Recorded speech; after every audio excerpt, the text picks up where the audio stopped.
Terima kasih pemirsa, Anda masih bersama kami di Economic Challenges. Saya ingin kembali bertanya kepada Dirjen IKP Kementerian Komunikasi Informatika Pak Usman Kansong. Kalau kita lihat kondisi yang tidak menguntungkan, Indonesia saat ini menjadi ketua ASEAN, apa strategi atau langkah strategis yang akan diambil oleh Indonesia supaya target bahwa ASEAN Matters Epicentrum of Growth itu benar-benar bisa terwujud, Pak Dirjen? Iya, sebetulnya ini juga strategi dari negara-negara ASEAN ya, ya bukan cuma Indonesia. Jadi kalau secara politik biasa disebut strategi yang pragmatis ya, tetapi ini sifatnya positif ya. Strategi pragmatis itu terutama kita terapkan dalam menghadapi dua kekuatan ekonomi dan politik dunia, Amerika dan Tiongkok. Jadi pendekatan strategis ini bukan bersifat zero sum, tapi bersifat positif sum dan membuka diri atau terbuka bekerja sama dengan kekuatan manapun begitu. Iya. Jadi pendekatan seperti ini juga sekarang ini mulai ditiru juga oleh negara-negara lain. Ya misalnya negara-negara Amerika Latin, Afrika dan Timur Tengah ya, karena pendekatan ini bisa menjaga keseimbangan ya di antara dua kekuatan besar gitu.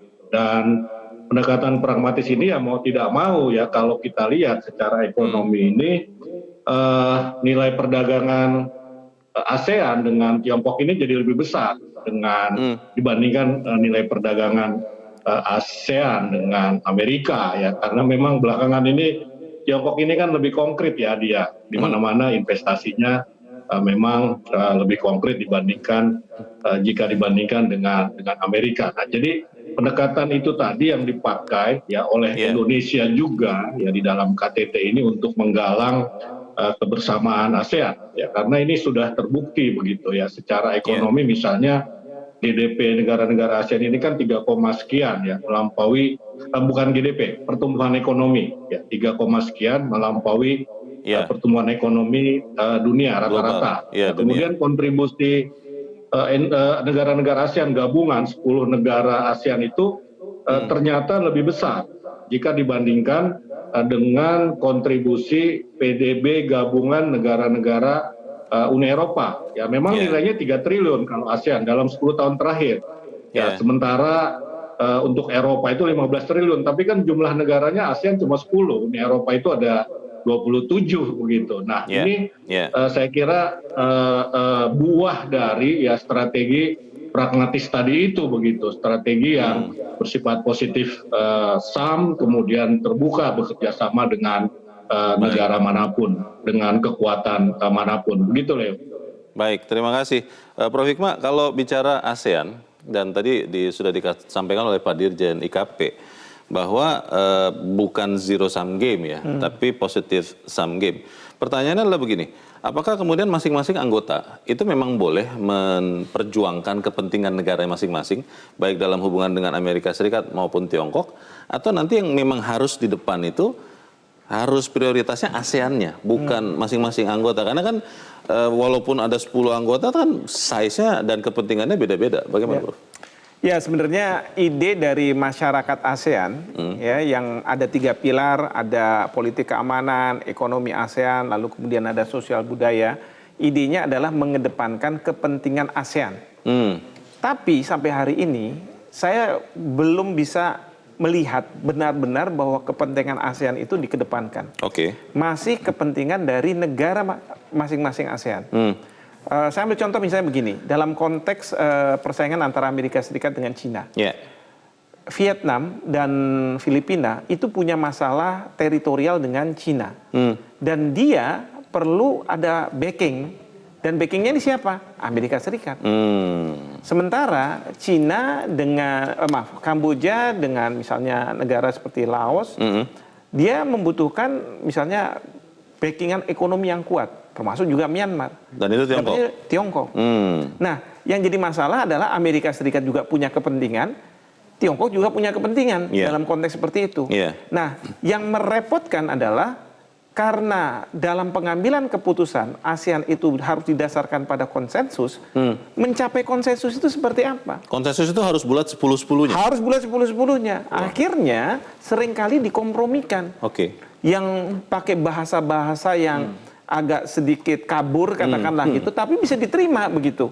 Nah, tapi kan ini kan menunjukkan bahwa ASEAN secara organisasi dia tidak tegas begitu. Baik. Nah, ini yang menjadi tantangan sebenarnya. Mas Dendi, kalau bicara dari sisi ekonomi, sebenarnya untuk ASEAN dan Indonesia sebagai kekuatan terbesar di dalam ASEAN, lebih menguntungkan, lebih banyak kerjasama dengan Tiongkok atau dengan Amerika Serikat. Kalau tadi Pak Usman Kansong mengatakan sekarang jadi lebih banyak hubungan ASEAN dengan Tiongkok karena Tiongkok lebih konkret daripada Amerika Serikat.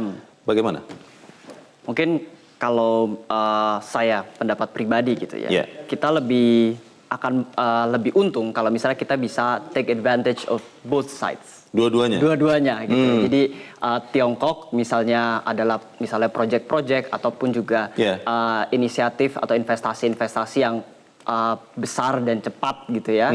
Dan juga Amerika Serikat misalnya terkait dengan investasi yang memiliki standar yang tinggi dan juga misalnya capacity building in terms of teknologi, transfer dan lain-lain. Jadi menurut saya kenapa harus memilih gitu ya, dan sepertinya kalau untuk membuat ASEAN untuk memilih gitu ya antara Tiongkok dan Amerika Serikat, menurut saya itu bukan sesuatu hal yang baik gitu ya untuk kedepannya, karena kita juga tahu bahwa ASEAN memiliki prinsip netralitas gitu ya, kita harus netral, kita tidak mau untuk menjadi proksi kekuatan besar gitu ya. Jadi menurut saya bagaimana Indonesia sebagai pemimpin ASEAN bisa memposisikan ASEAN gitu ya di tengah-tengah, dan juga bisa dengan dengan seni gitu ya, seni diplomasi yang mungkin sudah terdevelop dari G20 gitu ya, untuk orkestrasi antara Tiongkok dan juga Amerika Serikat ini. Jadi dan modalitas Indonesia ada, yaitu politik luar negeri bebas aktif. Nah, jadi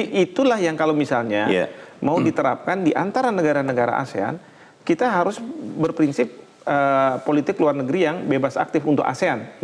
Artinya kita akan berteman sama siapa saja, tapi kalau sampai kita diganggu, kita harus sama-sama menghadapi. Masalahnya adalah apakah Indonesia punya cukup wibawa untuk bisa menyatukan kepentingan, tadi Prof. Hikmah sudah sempat mengatakan anggota-anggota ASEAN yang ternyata berbeda-beda. Kita akan bahas di bagian berikut, pemirsa tetaplah bersama kami. Economic Challenges segera kembali seusai headline news pukul 22 waktu Indonesia Barat.